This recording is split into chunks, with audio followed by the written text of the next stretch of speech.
Hello, everyone. This is Stacy. Welcome to The Landing.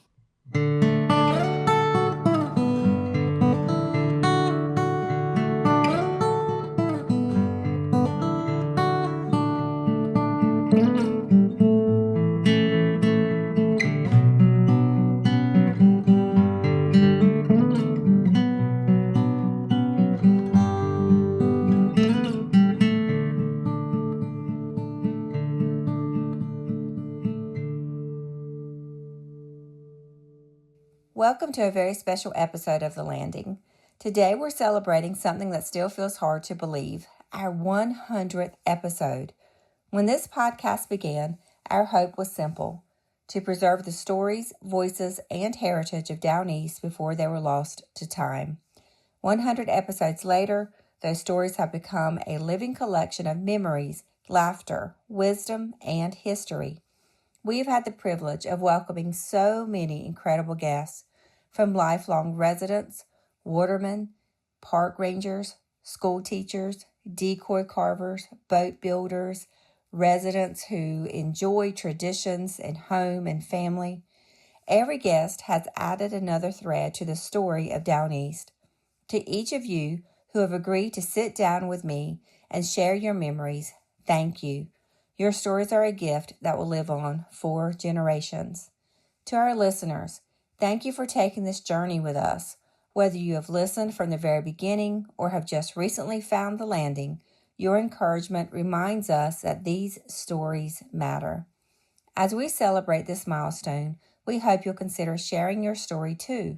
Every family has memories worth preserving, and we'd love for you to be part of The Landing.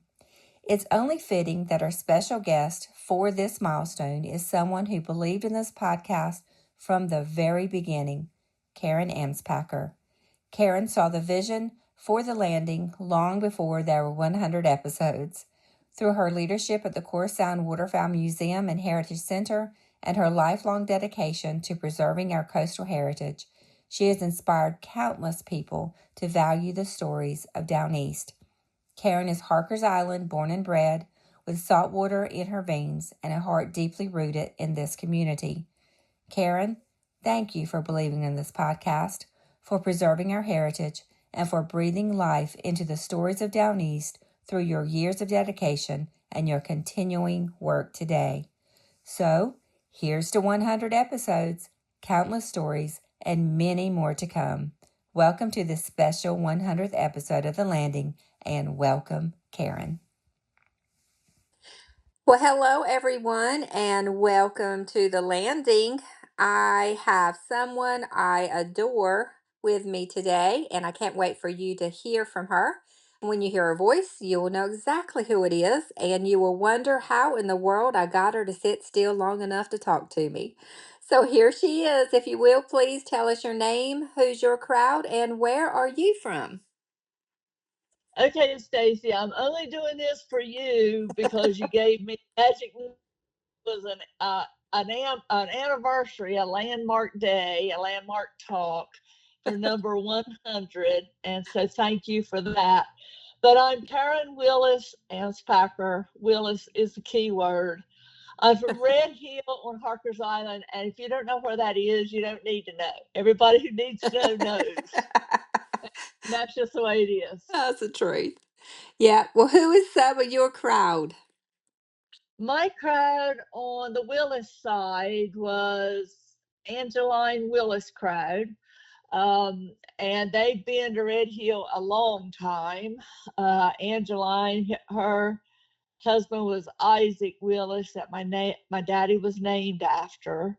So that was the Willis crowd. And then the Guthrie crowd is William Henry's crowd. And according to Miss Lillian Davis, William Henry's crowd was some of the first that left Shackelford after the storms of 96 and 99 and during that whole not evacuation, but migration. Mm-hmm. And we had the original deed. He bought 60 acres on the western end of Harkers Island for $60. And I have always wondered where he got $60. Yeah. in 1902 or 3 or whatever year it was. But Mm-hmm. William Henry, his brother was Stacy Guthrie, who was the famed whaler boat builder whose picture ended up in the North Carolina history book back when classrooms had books. His picture was in the North Carolina history book. And Uncle Willie Odie Guthrie, and that whole clan up there at the foot of Red Hill. So that's my crowd. Mm-hmm. And Mama's from Marshallburg. Um, her daddy was a Hill, and I don't know much about his crowd except his brothers, Luke Hill and Dallas, and that crowd. And then Granny was a Davis, and her mother was a Lewis. Mm-hmm. So at the end of the day, I'm kin to everybody, whether I want to be or not. Yeah, I started to say you've just named everybody. Yeah, that's right. That's right. So, I love it. Well, yes, folks, this is Miss Karen Amspacher, and if you know the museum or anything about it, then you have heard her name, and hopefully you have heard her speak or read some of her writings. But Karen, I'm just tickled to death. Yep, as you mentioned, this is episode 100, and it doesn't seem like too long ago that you and I were sitting beside each other at a table just talking about what if we did a podcast. exactly. Times fly, and the older you get, the faster it rolls. But Abby Jean, Mm-hmm. I had talked a long time, when podcasts became the norm, and we talked about it, and she gave me lots of ideas. So I want to always give her uh, the credit for encouraging me, and then Mm-hmm. we got you in the loop, and it's important work. It's the new way of collecting oral histories, and like we have talked about a lot in the past few months with my time at Appalachian and my exposure to oral histories are a part of everything I've done, from the cookbook to the mailboat to the museum and all those pieces parts. Mm-hmm. So that Yeah. the podcast way to do it quick and easy, and everybody gets to listen every week. Yeah, I love it, and we've got very good feedback from it, so it's going well. Okay, Miss Karen, you've mentioned some things that I do want you to touch on a little bit. You were collecting stories and recording oral histories before it was cool, and you mentioned like the mailboat and things. Was that the first big project that you worked on? No, the cookbook. The cookbook. That's right. That would be first. Yep. Tell us a Yeah, little bit. the cookbook was 87. I Mhm. was expecting Katie at the time.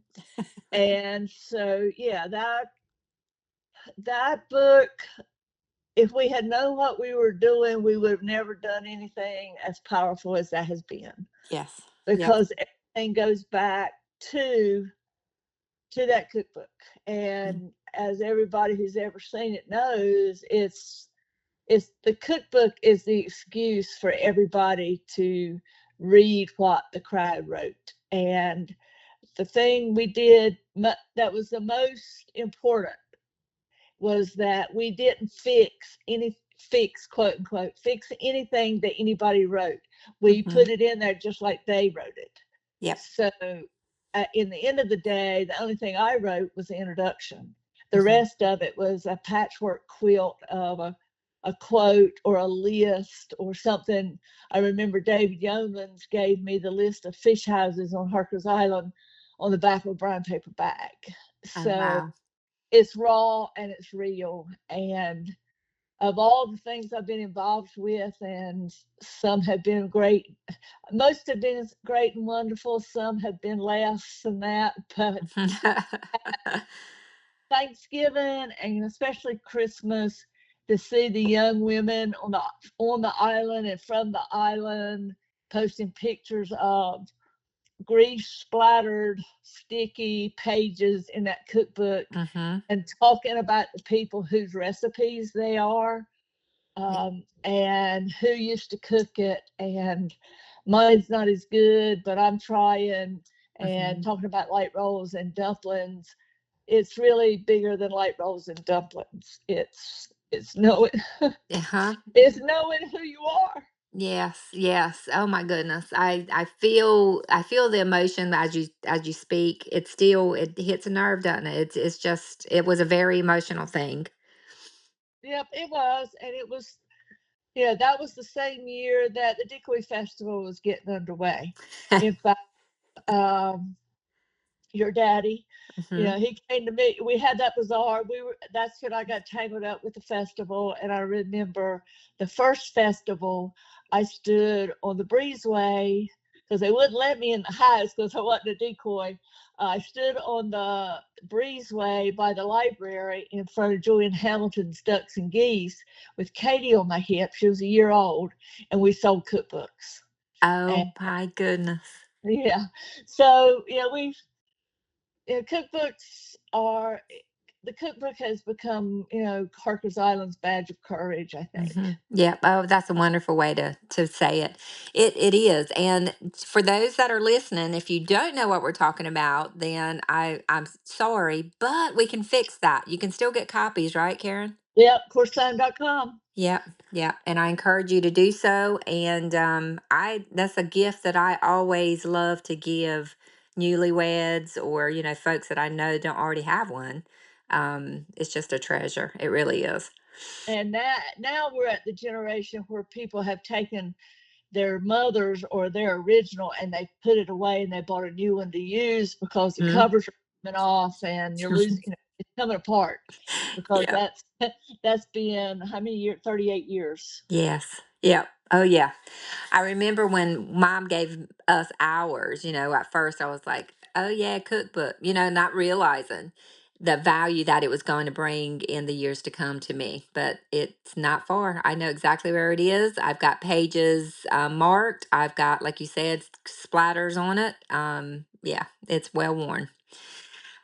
So that was your big thing to start with, and then that let the cat out the bag at what Miss Karen was capable of doing, and it got you in a scrape. Daddy came to you, That's right. needed your help with the decoy festival, and you Yeah. helped with that for years and years and years.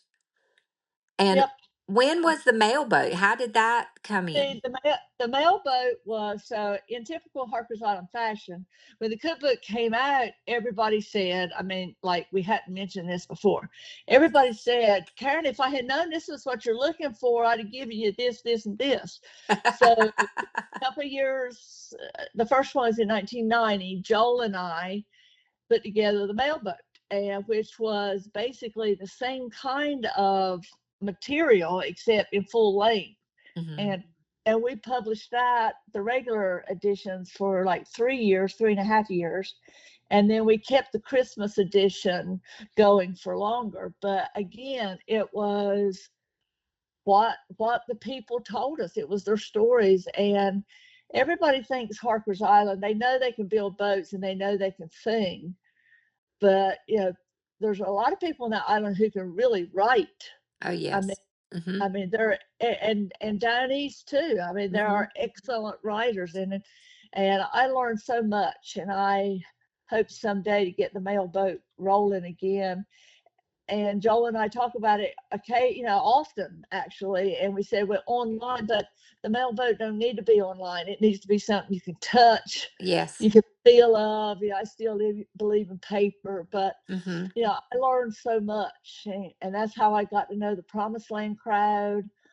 Elida Willis, in one of the editions, she wrote about the crowd from off the banks, and Madge Guthrie's writings, and Joel's, and Josiah Bailey, and I mean, it Hmm. just that common thread, those stories, they're recorded, and we've got them all scanned. They're in the archive, and people I send people, we've got teachers coming next week, and I'll be sharing links to the mailboats because the mailboats, again, it's raw material. It's what it was, Hmm. and it's important. People need to know who their crowd is and why.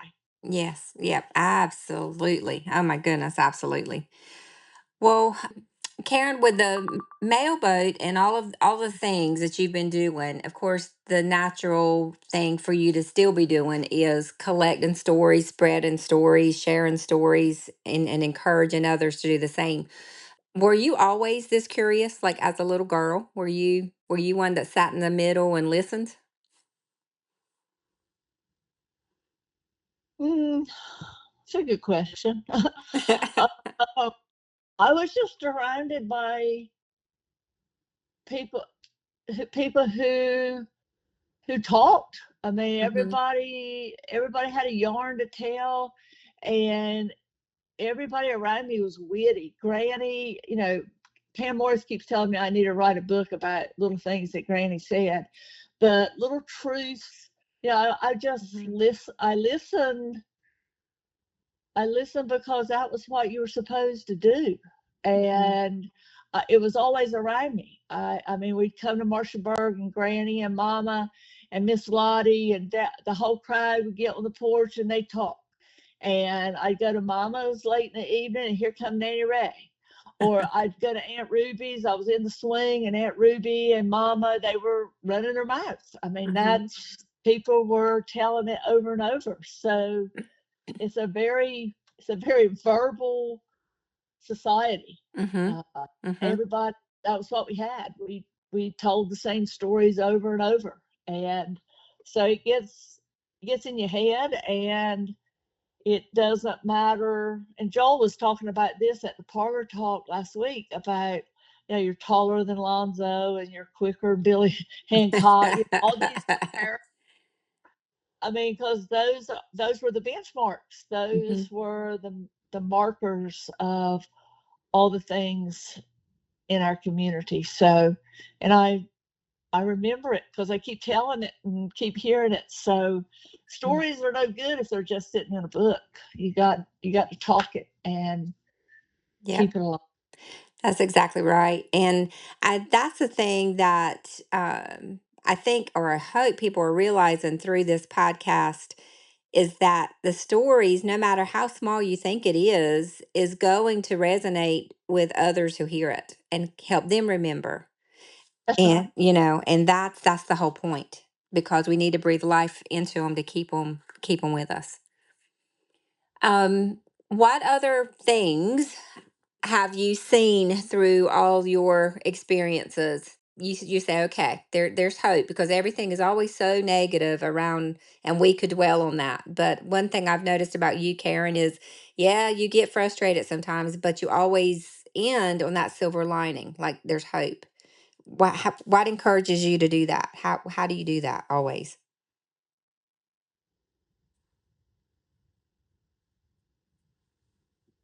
because because I believe that the crowd from down east can do whatever they set their mind to. Mm-hmm. It's just getting them believing, Mm-hmm. believing, and remembering what they've already been through. Mm-hmm. Um, in fact, a few days ago, I was in the truck headed down east, and down east has got a lot of challenges right now. And I live in the midst of those challenges with funders and university partners and young people. And because, I love the museum and I love the Mailboat, I love the cookbook, but, we're to the point where that's all good and wonderful, but you can't live in the Harkers Island of 1971. Yeah. You've got to live in what down east is, what Harkers Island is, what down east, what Ocracoke, Hatteras, what all these small communities. We got to work with what we've got right now, Mm-hmm. and there's a lot of what we got we don't like.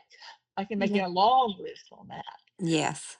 But what we've got that is the same is the fortitude of the people. Mm-hmm. Mm-hmm. So you got to push them sometimes because it is so easy to get discouraged. Mm-hmm. But I don't. You can give out, but you can't give up. I love that. And like Susan Hancock says, we can do hard things. So if we want our communities, because I believe in communities, it don't matter if there's 15 of them or there's 1,000 of them. If you're going to believe in your community, you've got, number one, you've got to give to that community. Because Yeah. my epitaph is already picked out, and that is Kahil Shabran, and that is that work is love made visible. Don't tell me you love Dianese if you're not willing to work and give and push. Mm-hmm. Mm-hmm. Love is not passive. Mm-hmm. Love is an action word.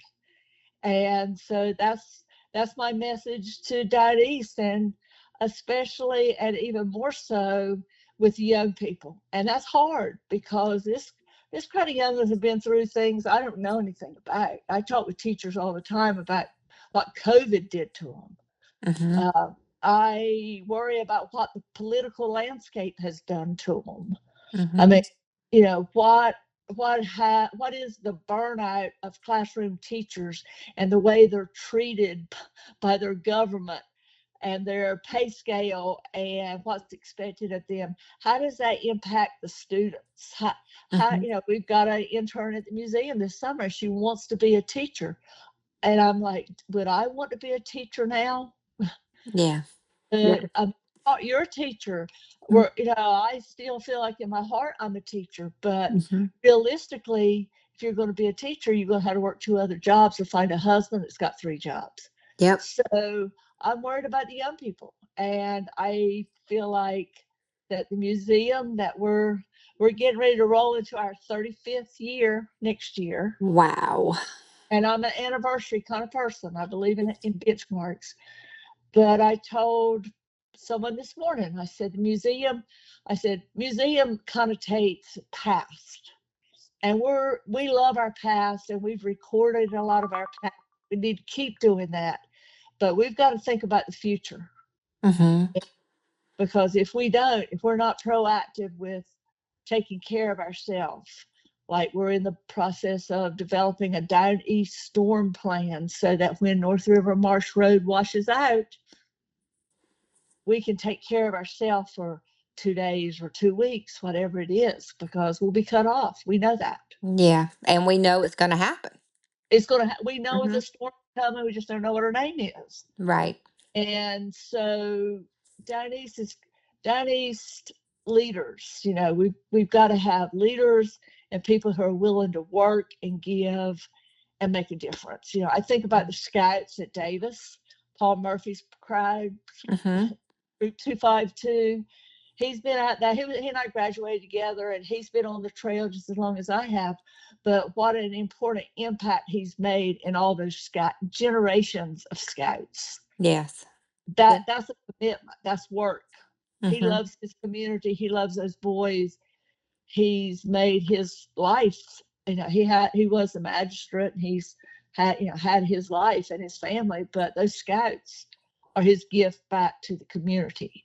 And so we need people like that who can own things, who Mm-hmm. can work to make it possible that my children, your children, will have a place to come, and they'll know what it was, but it'll be a place that they still fit in. Yes. Oh, I love that. I love it. Yep. And it does. It is sad to say, how many times I get told no when I call folks about sharing their story or just talking to me, on the podcast or for anything. And I feel like the no comes from two places. One is I don't have anything special about me that I can do, which is a fallacy. And the other one is, well, somebody else can do it. Somebody else will do it. And you better than anybody knows that both of those things, w- they're they're a It's hindrance. We a can't do lie. it. Yeah, they're a It, lie. Yeah. Yeah. yeah, I mean, I think that again, talking about young folks and interns, the museum, we do a lot with interns and people from off and people from here and mixing it all together. Uh, Sometimes you have to leave to realize what you have. Mhm. And the years I was gone, I learned more about home than I did the 20 some years before I went, because I thought, and Joel and I talk about this a lot, I thought everybody in the world had a crowd like I did. Yep. Yep. Like they had Aunt Ruby across the road who cared about you, and they had a granny, the Marshall bird, that cared about you, and Nanny Ray next door that y'all sat around. I thought everybody lived in a world like that where you walked barefooted to Clarence's store and got a snowball. Mm-hmm. Or you sat on the bow of a skiff on the shore and waited for Heber to come by floundering and get in the boat with him and go floundering around there to the bridge where the wind was calm. I learned real quick that was not the case. Yeah. And sometimes you need that perspective. Yeah. 100%. The same thing here. Took so much for granted. We take it for granted, and Mm-hmm. now a whole lot more so than it was in 1973. When I graduated Mm-hmm. high school, the world is a very different place. Mm-hmm. And I love to travel and go, and I got a young one out west, and I go anytime I can get on an airplane and go somewhere, I go. But I'm always glad to come home, and I look at it in the lens of, well, I wonder if they love home like we love home. Mm-hmm. Because when people come to the museum, first question, and nobody programs anybody to this. Well, first question is, well, where are you from? I know I can't help it. I have to ask people when they tell me, where are you from? Well, they used to, often they would say, well, I'm from Pine Knoll Shores. I said, no, you're not. There's nobody from Pine Knoll Shores. Where is your crowd buried? Where did you grow up? Who's your crowd? Mm-hmm. And not everybody knows. Wow. It's like they've been bandboxed around, and I Mm-hmm. can't imagine not knowing where you're going to be buried. Right. Right. I Wow. don't understand how you survive without by having that grounding and that center force. Right. Because all these things that we've been talking about, they're part of you, Karen. I mean, The part you can't, Stacey, yeah, they're part of me. We can't separate it from self, you know? It's made us who we are. And thank goodness we realize that. But yeah, it's extremely important. one of the most important quotes, because I love quotes, was, Carmine shared this with us. Wallace Stegner, who was a writer, folklorist, and we have it upstairs. We have it in a lot of things we do. It says, tell me where you're from and I'll tell you who you are. Wow. Yeah, Yeah. that's right. Yeah, that's right. It's something for folks to stop and think about for sure. Our time is gone by way too fast, but what would you like to say that we haven't said yet? Like something that you would like to challenge or just food for thought? What or something from your life that you want to share? Anything. Thank you, Stacey, for caring and investing your time and talents in this and the newsletter and the work you do with summer camps. Can't wait for you to move home so you can do more. My plea now is like it was in the beginning of all of it is, if you don't do it, if you don't tell it, somebody else is going to come and they're going to tell it wrong. I'm Mm. about to have a stroke on Facebook with all this AI crap about that have taken the Diamond City story and Portsmouth and all the historical events in the state, and they've Disneyfied it with pictures and movies. They've got this big ocean taking over New England Dory pictures about the Diamond City. I mean, it's about to kill me Oh, me. Mm-hmm. because it is so wrong. Yeah. And that the stories that we have and that we are living right now, the memories we are making right now are ours and best told by us. Mm-hmm. We did not need a documentary to know about the Diamond City story or to know about life-saving stories or about Portsmouth and the community histories that are there. There are some things that were left to be told, Mm-hmm. not seen, not action-packed. So my plea is, tell your crowd who they are. Mm-hmm. down, put it in a safe place. If you want us to archive it, we will. Yep. You know, we're Yep. a community safe place, and live it and be active about it, and come share it with us, and come listen, and come be a part of a community of communities, because that's what the museum is. I mean, we've got an event coming up in 2 weeks about old salts, talking about the new crowd, the Britt Gaskells and Monica and Thomas and all that crowd that will be the old salts one day. But they read like our state magazine a month ago, and now we're trying to get. And I just got a message that Sonny Davis, your crowd, Yep. Casey Davis, Ernie Foster's coming from Hatteras. You got charter boat captains that are 35 years old and some that are 85 years old, but they're all the same people, Yes. Yep. generations apart. So let's celebrate that. Let's Mhm. encourage this new crowd. Yes. Let's keep them in the water. Let's keep them carving decoys. Let's keep them being who they are. But let's celebrate that crowd that laid the path, and let them tell Absolutely. their stories, because our stories are important and they're all connected. So, Absolutely. Absolutely. I want to say amen. anything. Well, I thank you for carving out some time, and I thank you for everything you've done, for everything that you're continuing to do, and for allowing me to be part of it. It really means a lot. It really does. I feel You've been like you've I been there from the beginning. So has yeah, everybody else. It's just a yeah. matter of when you get there. Yeah, that's right. That's right. And we don't care how you get there or when you get to us, just come, right? That's, that's right. Be part of it. Be part of it. All right. Well, I will again say thank you, and I will see you soon. And just Karen, keep doing what you're doing. All right, honey. Thank you. All righty. Bye. Bye.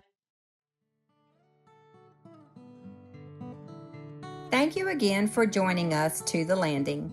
This podcast is brought to you by the Core Sound Waterfowl Museum and Heritage Center. Tune in next week as we continue learning, sharing, and remembering together. If you'd like to hear more, check out our previous episodes where you get your podcasts. If you or someone you know is interested in being on The Landing, please reach out through the link in the description. Until then, stay safe and be kind.